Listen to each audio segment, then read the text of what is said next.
बहुत समय पहले की बात है। एक शुभारंभ नाम के गांव में एक किसान रहा करता था। वह बहुत ही मेहनती था, लेकिन उसका एक बेटा बहुत होशियार था और दूसरा बेटा नासमझ था। भैया ये टमाटर कैसे दिए और क्या मूल्य बताया है आपने इनका? अरे भैया, यह 50 रुपए किलो है। अगर तुम्हें लेना है तो लो, वरना चल दे बनो यहाँ से। ठीक है भैया, 1 किलो दे दीजिए। लगता है ये व्यक्ति दिमाग से पैदल है, तभी बिना मोल भाव के मेरे कहने पर एक बार में ही मान गया। मुझे क्या, मुझे तो मुनाफा ही हो रहा है ना।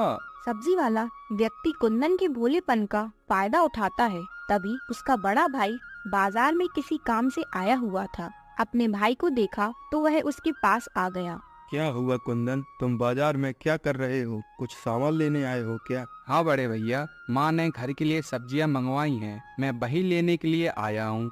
भैया ये लीजिए 50 रुपए। क्यों, मेरा भाई भोला है तो तुम उसके भोलेपन का फायदा उठा रहे हो? चुपचाप से उसके 20 रुपए वापस करो। सब्जी वाला कुंदन को पैसे लौटा देता है और वह घर के लिए चल देता है। कुंदन भोला भाला था, इसलिए सभी लोग उसके भोलेपन का फायदा उठाते थे। तभी चिंतामणि अपनी पत्नी से बातें कर रहा था। सुमित्रा, भगवान की दया से हम लोगों के पास सब कुछ है। अच्छा परिवार, तुम जैसी साथ निभाने वाली पत्नी और 2 प्यारे से बच्चे। लेकिन क्या जी, मैं क्या देख रही हूँ? बहुत दिनों से आप बहुत चिंतित रहते हैं। क्या परेशानी है आपको? मुझे बताइए, क्या पता शायद मैं आपकी कोई मदद कर सकूं। सुमित्रा, हमारा बड़ा बेटा तो समझदार और होशियार है, लेकिन मुझे अपने छोटे बेटी की चिंता सताती है, क्योंकि उसके नासमझ होने के कारण सभी लोग उसका फायदा उठाते हैं। चिंतामणि यह सब बातें कर ही रहा था, तभी कुंदन आ जाता है और वह उनकी बातें सुन लेता है और वह बोलता है। पिताजी, आप चिंता मत कीजिए, मैं अपने छोटे भाई का हमेशा ख्याल रखूंगा। इस बात से आप बेफिक्र रहिए। तुमने मुझसे यह बात कह दी, अब मुझे कोई चिंता नहीं रहेगी बेटा। वह लोग यह सब बातें कर रहे थे और रात हो जाती है। तब चंदन कुंदन से कहता है। कुंदन, कल हमें खेत में नई फसल लगानी है, तो उसके लिए खेत जोतने होंगे, तो तुम कल सुबह जल्दी उठ जाना। हाँ ठीक है भैया, मैं कल जल्दी उठ जाऊंगा और खेत पर जाने के लिए तैयार भी हो जाऊंगा। यह सब कहने के बाद वह लोग सो जाते हैं और अगली सुबह वह लोग खेत जाने के लिए तैयार हो जाते हैं। तभी चंदन ट्रैक्टर चालू करने की कोशिश करता है, लेकिन ट्रैक्टर चालू नहीं होता है। हे भगवान, अब इस ट्रैक्टर को क्या हो गया? कल तक तो अच्छे से चल रहा था, अब इसे क्या समस्या आ गई जो चालू होने का नाम ही नहीं ले रहा? क्या हुआ भैया, ट्रैक्टर चालू क्यों नहीं हो रहा है? क्या समस्या आ गई? पता नहीं मेरे छोटे भाई, कल तक तो अच्छा था, मुझे खेत भी जोतने हैं, अब पता नहीं क्या हो गया। अच्छा मैं देखता हूँ बड़े भैया। कुंदन ट्रैक्टर में कुछ काम करता है और काम हो जाने के बाद चंदन से कहता है। भैया अब चालू करके देखिए, अब शायद हो जाएगा। कुंदन की बात सुनकर चंदन ट्रैक्टर चालू करता है और ट्रैक्टर चालू हो जाता है। अरे वाह कुंदन, तुमने तो ट्रैक्टर चालू कर दिया। वैसे क्या समस्या थी इसमें जो यह चालू नहीं हो रहा था? कुछ नहीं भैया, बस कारपोरेटर में कचरा फंस गया था। कहने को कुंदन भोला भाला था, लेकिन इस तरह के कामों में बहुत होशियार था। वह लोग खेत के लिए चल देते हैं और खेत जोतना शुरू कर देते हैं और खेत जोतने के बाद वह लोग अपने घर आ जाते हैं और चिंतामणि दोनों पुत्रों से कहता है। सुनो बेटा, मुझे अब लगता नहीं है कि मैं अब ज्यादा दिनों तक रह सकूंगा, तो मेरी आखिरी इच्छा है कि मैं तुम दोनों का घर बसा हुआ देख सकूं। पिताजी, आप मरने की बातें मत कीजिए, आपको हम लोगों की उम्र लग जाए। और रही बात आपकी इच्छा की, तो हम लोग तैयार है शादी के लिए। क्यों कुंदन, सही कहा ना मैंने? हाँ भैया, सही कहा आपने। उन दोनों की हामी भरने के बाद चिंतामणि उन दोनों की शादी करा देता है और कुछ समय पश्चात किसी बीमारी के उपरांत चिंतामणि की मृत्यु हो जाती है। और कुंदन की पत्नी होशियार और चालाक थी और वहीं चंदन की पत्नी झगड़ालू और ईर्ष्या वाली थी। कुंदन, अब तुम्हारी शादी हो गई है, अब तुम्हें भी जिम्मेदारी उठानी चाहिए। ऐसे कब तक चलेगा? अब तुम एक काम करो, ये जो 50 बोरे धान के हैं, इन्हें बाजार में जाकर बेच आओ। ठीक है भैया, जैसा आप कहें, मैं आज ही बाजार जाता हूँ और फसल बेचकर आता हूँ। इतना सुनकर कुंदन बैलगाड़ी लेकर जाता है और सेठ जी के पास आ जाता है। सेठ जी, ये मेरे 50 धान के बोरे हैं, अब आप मुझे बता दीजिए कि आप इसके मुझे कितने दाम दोगे। रुको जरा, मुझे माल को जांचने दो, तभी जाकर मैं बता पाऊंगा कि इसके मैं तुम्हें कितने दाम दे सकता हूँ। इतना कहकर सेठ जी अपने हाथ में धान के कुछ दाने लेते हैं और खुद से कहते हैं, देखो, तुम्हारा माल बहुत पतला है और बाजार में इसकी मांग बहुत कम है, लेकिन तुम आदमी भले लग रहे हो, जिसकी वजह से मैं तुम्हारी 100 रुपए प्रति बोरी लूंगा। यदि तुम्हें मंजूर हो तो बता दो, वरना कहीं और भी बेच सकते हो। ठीक है सेठ जी, आप 100 रुपए प्रति बोरी ले लीजिए। वैसे भी आप पर तो पूरा विश्वास है, आप भला क्यों मुझे गलत दाम बताओगे। सेठ कुंदन की बातें सुनकर मन में कहता है, यह तो बेवकूफ है, इसे ठगना तो बहुत आसान है। वैसे भी बहुत दिनों से कारोबार में मुनाफा नहीं हुआ है।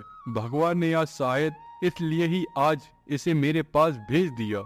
इतना सोचने के बाद सेठ कुंदन से कहता है, ये लो अपने 5000 रुपए, और आगे से मेरे पास ही आना, मैं तुम्हें अच्छा भाव दूंगा। हाँ ठीक है सेठ जी, अब से मैं सिर्फ और सिर्फ आपके पास ही आया करूँगा। अच्छा ठीक है सेठ जी, अब मैं चलता हूँ। इतना कहकर कुंदन वहाँ से चला जाता है और अपने घर के रास्ते चल देता है और कुछ समय पश्चात अपने घर आ जाता है और चंदन से कहता है, भैया आज आपको मेरे ऊपर नाज होगा, क्योंकि मैं आज मुनाफे का सौदा करके आया हूँ। अच्छा, ये तो अच्छी बात है। बताओ कितना मुनाफा करके आए हो? ये लीजिए 5000 रुपए। और बाकी के पैसे कहाँ हैं? बाकी के पैसे मैं कुछ समझा नहीं भैया, आप क्या कहना चाहते हो।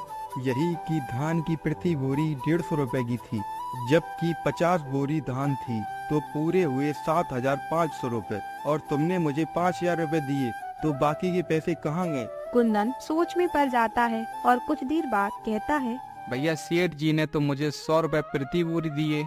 चंदन गुस्से में आ जाता है और गुस्से में आकर कुंदन से कहता है, तुमने आज फिर साबित कर दिया कि तुम एक बेवकूफ हो। तुमने आज 2500 रुपए का नुकसान किया है।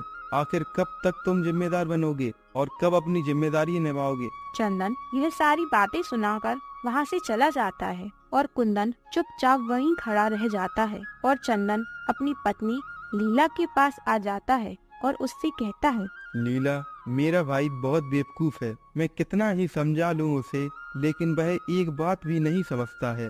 आज ही 2500 रुपए का नुकसान करा दिया। तो तुम क्यों इतना सोचते हो इतना उसके बारे में? तुम अपना देखो, उसे करने दो जो उसे करना है। यह तुम क्या बात कर रही हो लीला? वह मेरा छोटा भाई है, वह भोला वाला है, इसलिए लोग उसे बेवकूफ बना देते हैं, और मैं उसके बारे में नहीं सोचूंगा तो भला कौन सोचेगा? अजी, आप क्यों नहीं समझते हैं? देखिए, वह नुकसान करता है और आपको भी नुकसान होता है, इसलिए आप नुकसान क्यों सहें? जबकि नुकसान तो कुंदन करता है, इसलिए मैं आपसे कह रही हूँ, आप अपना सिर्फ अपना ही देखिए। लीला की इतनी बात कहने के बाद और समझने पर चंदन लीला की बातों में आ जाता है और वह लालची भाई बन जाता है और अगले दिन वह कुंदन से कहता है, सुनो कुंदन, एक काम करो, तुम ट्रैक्टर ले जाओ और खेत जोत आओ। मैं बाजार जाता हूँ और जो हमारे धान के 50 बोरे और बचे हैं उन्हें बेच आता हूँ। जो भी पैसे मिलेंगे हम आधे आधे बांट लेंगे। यह आप कैसी बातें कर रहे हो भैया, मुझे आप पर पूरा विश्वास है, इसलिए आगे से आप कभी भी पैसे को बीच में मत लाया कीजिए। यह सारी बातें करने के बाद वह दोनों लोग अपने अपने काम के लिए चल देते हैं। कुंदन खेत जोतने लगता है और चंदन गेहूं खरीदने वाली दुकान पर आ जाता है और सेठ जी से कहता है, सुनो सेठ जी, मेरे पास 50 बोरे धान के हैं। अब आप मुझे बता दीजिए, आप मेरे माल को किस भाव में लेंगे? देखो भैया, जिस भाव से मैं सभी लोगों से खरीदता हूँ वही भाव से तुमसे खरीदूंगा। मैं प्रति बोरी 100 रुपए लेता हूँ। सेठ जी, आप बहुत कम दाम बोल रहे हैं। मुनारी लाल सेठ तो प्रति बोरी 150 रुपए लेता है। अगर आप 150 रुपए ले रहे हैं तो बताइए, वरना रहने दीजिए, मैं उन्हीं को बेच दूंगा। अरे भैया, नाराज क्यों होते हो? तुम सेठ मुनारी लाल को क्यों बेचोगे? मैं ले तो रहा हूँ तुम्हारी प्रति बोरी 150 रुपए में। चंदन पैसे लेकर अपने गांव की ओर चल देता है और अपने घर आ जाता है। अपनी पत्नी के पास जाकर कहता है, देखो, मुझे पूरे 2500 रुपए का मुनाफा हुआ। जिस सेठ को कुंदन ने धान बेची थी उसी को मैंने आज महंगी धान बेचकर मुनाफा कमाया है। अब हम लोग आधा आधा बांट लेंगे। आप पागल हो क्या? मुनाफा आपने कमाया तो आप उसे क्यों देंगे? इसलिए आप ही रखो इन पैसों को और कुंदन 5000 में से ही आधा आधा बांटना। कह तो तुम सही रही हो, मैं मुनाफा करता हूँ और वह नुकसान करता है, भला मैं अपना मुनाफा उसके साथ क्यों बांटूं? इतना कहकर चंदन वहाँ से चला जाता है और कुंदन के पास आ जाता है और उससे कहता है, कुंदन, आज जो मैंने धान बेची है वह भी 5,000 की हुई थी, तो ये लो अपने आधे पैसे, गिन लेना, पूरे 2,500 रुपए हैं। हाँ भैया, अब इसमें गिनना क्या है, आपने दिए हैं तो पूरे ही दिए होंगे ना, थोड़ी ना कम दिए होंगे। इसी तरह समय बीतता जाता है। चंदन महंगे दाम में धान बेचता और अपने भाई को कम दाम बताता और उसे कम दाम के ही पैसे देता। फिर एक दिन चंदन अपनी पत्नी के लिए हार लाता है। नीला, ये देखो मैंने तुम्हारे लिए सोने का हार बनवाया है, बताओ कैसा लग रहा है, सुंदर तो है ना? अरे वाह, ये तो बहुत सुंदर है जी। ऐसा हार मैं कितने समय से चाहती थी, लेकिन मैं आपसे बोल ना सकी। लेकिन आप तो स्वयं ही मेरे लिए ले आए। रुको, मैं सुनीता को दिखाती हूँ। अब उसे क्यों दिखा रही हो? अगर उसने देखा तो उसे पता चल जाएगा ना कि मैं कुंदन से बेईमानी कर रहा हूँ। अरे कुछ नहीं होगा जी, आप रुकिए, मैं आती हूँ। इतना कहकर वह सुनीता के पास जाने को चल देती है और उसके पास आकर कहती है, देखो सुनीता, तुम्हारे सेठ जी मेरे लिए सोने का हार लाए, बताओ कैसा लग रहा है तुम्हें? दीदी, बहुत ही सुंदर हार है और यह बहुत महंगा भी दिखाई दे रहा है। सुनीता को हार देखकर शक होने लगता है। वह शाम के समय कुंदन से कहती है, सुनिए जी, आज बड़े सेठ जी दीदी के लिए सोने का हार लाए हैं और वह देखने में भी बहुत महंगा दिखाई दे रहा है। ये तो अच्छी बात है, भैया ज्यादा दिमाग से काम लेते हैं तो वह ज्यादा कमाते हैं, तो इसलिए ले आए होंगे भाभी के लिए। अरे वह और क्या काम करते हैं, वह तो बस आपके साथ मिलकर खेती ही करते हैं और कोई अन्य काम कहाँ करते हैं। मुझे तो लगता है वह जरूर हमारे साथ धोखा कर रहे हैं। यह तुम कैसी बातें कर रही हो सुनीता, वह मेरे बड़े भैया हैं, भला वह क्यों मेरे साथ धोखा करेंगे? अजी, आप ही सोचिए, पहले आप धान बेचने जाया करते थे, लेकिन पिछले कुछ सालों से जेठ जी ही गेहूं बेचने जा रहे हैं। अब आप ही सोचिए, आपको क्यों नहीं जाने देते हैं। आप मेरी बात मानकर एक बार उन सेठ जी से पता करके आइए कि हर साल कितने रुपए की फसल बेचते हैं सेठ जी। सुनीता की बात सुनकर कुंदन बाजार जाता है और उन्हीं सेठ जी के पास पहुंच जाता है और उनसे पूछता है, नमस्ते सेठ जी, मुझे आपसे कुछ पूछना है। हाँ कुंदन, पूछो जो तुम्हें पूछना हो। मेरे बड़े भैया आपके पास हर साल फसल बेचने आते हैं, तो वह फसल कितने रुपयों की होती है? देखो कुंदन, हर साल धान के भाव ऊपर नीचे गिरते उठते रहते हैं, तो कभी प्रति बोरी 150 रुपए या 200 रुपए ले लेता हूँ। यह बातें सुनकर कुंदन को बहुत बुरा लगता है और वह घर आ जाता है और वह अपनी माँ से कहता है, माँ, भैया मेरे साथ पिछले कुछ सालों से बेईमानी करते हुए आ रहे हैं। वह ज्यादा दाम में धान बेचते हैं और मुझे कम दाम बताते हैं। क्यों चंदन, क्या तुम्हारा छोटा भाई सही कह रहा है क्या? तुम बेईमानी कर रही हो क्या उसके साथ? हाँ, सही कह रहा है, और मैं क्यों ना करूं। मैं अपनी समझदारी से मुनाफा कमाता हूँ और यह अपनी बेवकूफी से पूरा मुनाफा गवा देता है, इसलिए मैं मुनाफे के पैसे रख लेता हूँ। ठीक है, तो आज से तुम लोगों का बंटवारा कर देती हूँ। आज से तुम दोनों अलग अलग अपना काम करोगे। सुमित्रा उस दिन उन दोनों को बंटवारा कर देती है और कुंदन अलग रहने लगता है। कुंदन सुबह के समय जंगल जाता है और वहाँ लकड़ी काटता है और फिर गांव में बेचता है और घर आ जाता है। ये लो पैसे सुनीता, आज इतनी ही मजदूरी हुई है। कोई बात नहीं जी, भले ही कम पैसे मिल रहे हो, लेकिन वह आपकी पूरी मेहनत के तो मिल रहे हैं। जेठ जी तो आपसे बेईमानी कर रहे थे। वह इसी तरह अपना जीवन यापन करने लगता है और वहाँ दूसरी ओर चंदन ने जो पैसे छुपाए थे वह उन पैसों से बड़ा घर लेता है और उसी में रहने लगता है। फिर एक दिन लीला का भाई शहर में बस से आता है। वह बहुत चतुर और लालची किस्म का इंसान था। वह लीला के यहाँ आ जाता है। अरे दीदी, आपने घर तो बहुत सुंदर लिया है, लगता है आप लोगों के पास बहुत सारा पैसा आ गया है। हाँ भैया, हम लोग अब अलग अलग हो गए हैं, तो हम लोगों ने अपने पैसों से यह घर लिया है। यह सारी धन दौलत देखकर श्याम के मन में लालच जाग जाता है। भैया, आपका अचानक हमारे यहाँ आना कैसे हुआ है? कोई जरूरी काम है क्या आपको? हाँ दीदी, मैं जरूरी काम से ही आया हूँ। वो बात यह है कि पिताजी अपनी जायदाद में से आपको भी हिस्सा देना चाहते हैं, तो मैं कल जमीन के दस्तावेज लेकर आऊंगा, तो आप उस पर जिया जी के हस्ताक्षर करा लेना। ठीक है भैया, आप कल दे जाना। श्याम वहाँ से चला जाता है और शाम के समय चंदन के घर आता है और उससे लीला कहती है, सुनिए जी, श्याम आया था शहर से और कह रहा था कि पिताजी अपनी जायदाद में से मुझे हिस्सा देना चाहते हैं। अरे वाह, ये तो अच्छी बात है। अब तो हम और अमीर हो जाएंगे। तो वह दस्तावेज दे गया क्या? नहीं जी, दस्तावेज तो नहीं दिए। वह कह रहा था कि कल लेकर आएगा और कह रहा था कि जीजाजी से साइन करा देना। अगले दिन श्याम फिर से शहर से आता है और अपनी दीदी के यहाँ आ जाता है और कहता है, ये लीजिए जीजाजी, इन कागजों पर हस्ताक्षर कर दीजिए। उसके बाद आप अपने हिस्से की जमीन के मालिक बन जाएंगे। चंदन उन दस्तावेजों को लेता है, लेकिन उसमें अक्षर अंग्रेजी भाषा में लिखे थे, जो कि चंदन को अंग्रेजी भाषा नहीं आती थी। वह श्याम से कहता है, श्याम, यह तो अंग्रेजी भाषा में लिखा है और मुझे तो अंग्रेजी आती ही नहीं, फिर मैं कैसे पढ़ पाऊंगा कि इसमें क्या लिखा है? जीजाजी, क्या आपको मुझ पर विश्वास नहीं है?